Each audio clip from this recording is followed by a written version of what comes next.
Con chịu mà cũng bắt nữa. Ta không chịu mà chơi được mà không chịu cũng bắt.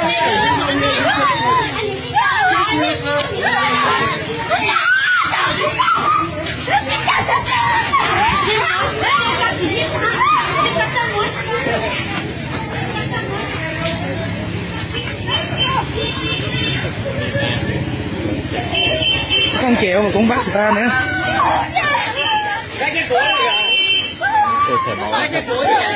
Chảy máu chân rồi kìa, chảy máu rồi kìa.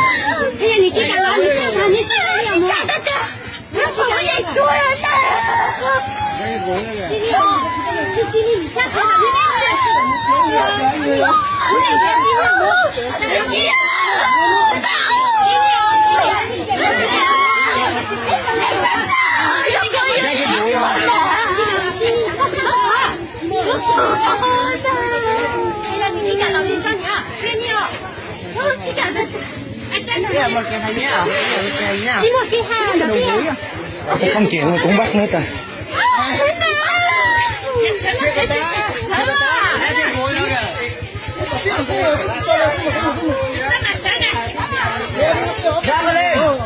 Bé cột cả vòng đây kìa. Kẻ một chân kìa, vác cái lên.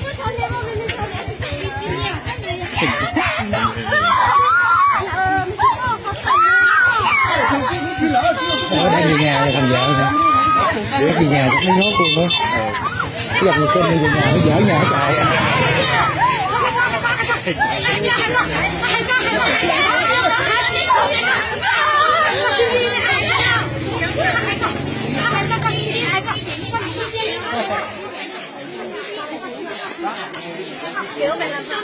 Ủa mà về nhà rồi bỏ chạy đi không?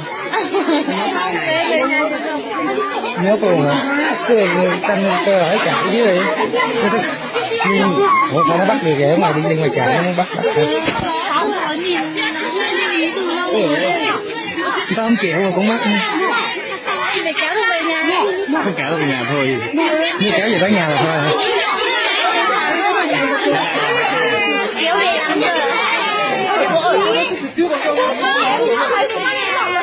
Bắt bé này nè. Vậy là hai vợ chồng, hai người đó hai vợ chồng. Nó nhốt trong nhà 3 ngày. Cứ mỗi ngày chàng trai lấy cái áo lụa vô mà nó giữ luôn thì ok, nó cho ra thì phải làm được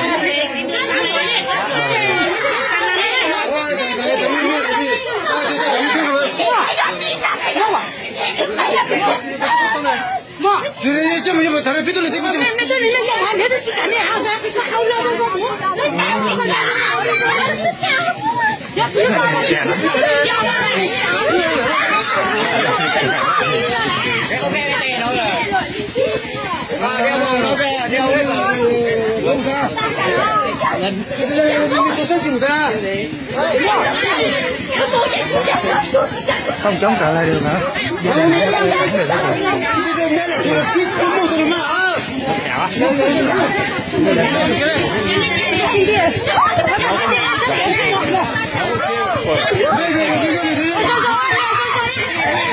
Ủa nhưng mà gia đình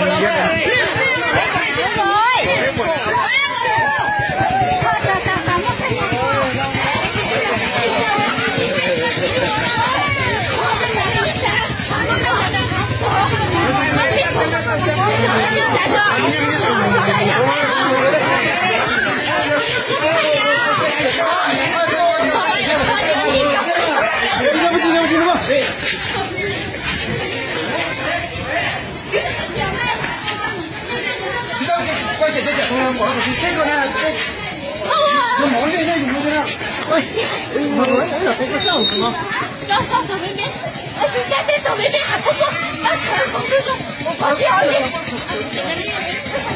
Đi này là khoan can thiệp nhỉ? Cái này cái tục lệ công an chính quyền Nó không điều quả hay sao? cái tục lệ người chính quyền cũng không có người bên nhà gái cũng đồng ý rồi. Không biết không biết.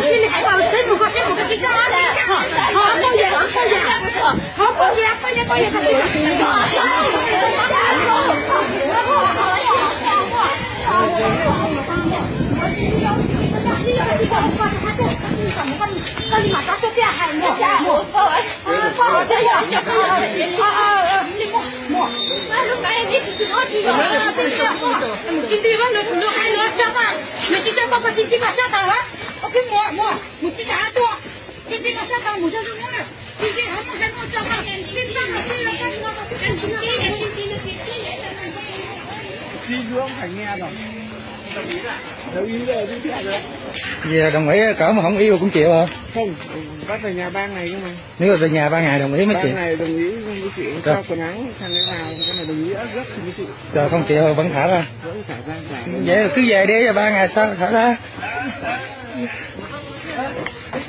Ôi nhưng biết ai là chồng chưa? Thằng khác đâu ơi. Ở đây vậy?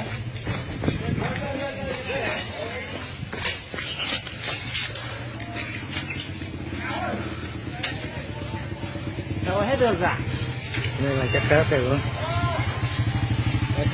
Sao đồng ý à?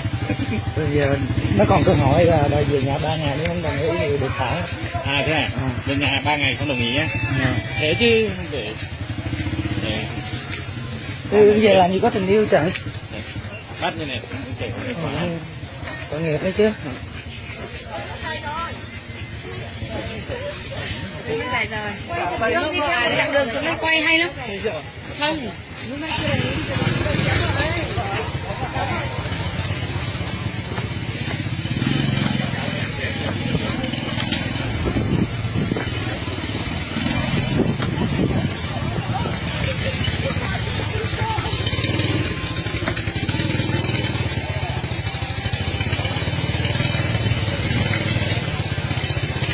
Alo. Đợi tao một chút, tao đang coi cái lễ kéo bắt vợ chứ, tao đang coi kia. Rồi.